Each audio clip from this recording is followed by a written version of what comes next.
Blackwater Abyss is a 2022 film directed by Andrew Traucki, written by John Ridley and Sarah Smith, and we have a cast including Jessica McNamee, Luke Mitchell, Emily Golden, Benjamin Hoetjes. I apologise if I mispronounced any of these names.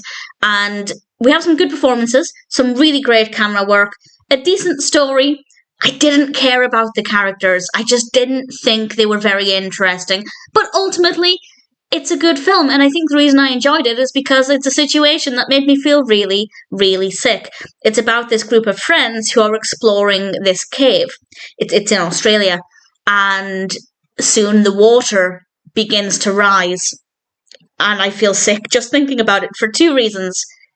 Claustrophobia is very real, and we have a lot of close-up camera work in this. Not extreme, nothing too extreme, but certainly enough that made me feel like I was in this enclosed space and I felt very sick.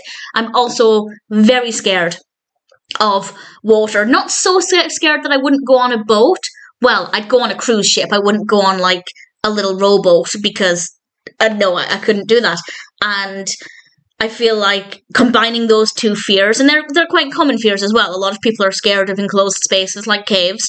Well, relatively enclosed spaces, and also scared of open water and deep, dark water. So it combines the two very well, very effectively. I felt really anxious throughout, and I said I didn't care about the characters, and that remains true throughout. We get a little bit of information about their personal lives and their relationships, and they're well enough written. I just didn't care about them. But at the same time, I was able to feel their fear and their anxiety.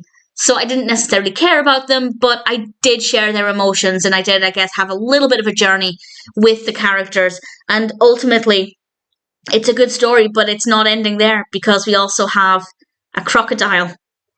And that just makes things even more scary. Now, I'm not personally scared of crocodiles. I don't live anywhere where crocodiles are a real threat.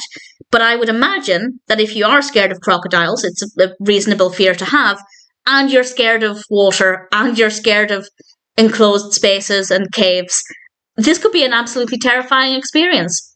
Because honestly, I was terrified. Once the crocodile element was brought into it, that didn't heighten my fear, but I do think it was well done. And ultimately, I thought it was a decent film. The only thing that didn't work for me personally was that I didn't really care for the characters, but there are so many other strong elements that I still think it's a really strong film. If you are scared of water, I do feel very nauseous.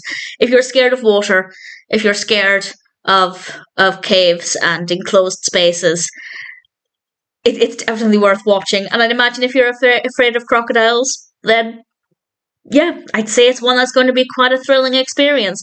The characters are well enough written, I just didn't particularly care for any of them, but the rest of it, great camera work, very suspenseful. It's a very dark, dimly lit film.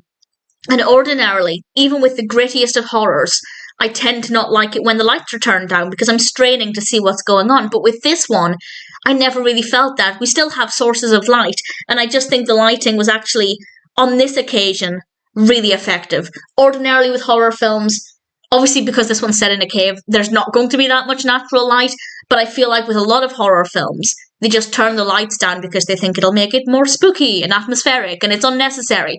But it is necessary here, and that's when I appreciate it, when it's done right, and it absolutely is. Blackwater Abyss, all things considered, is a pretty good film, and if it sounds like something that might make you feel a little bit scared and nervous, then I'd say it's one that's worth checking out.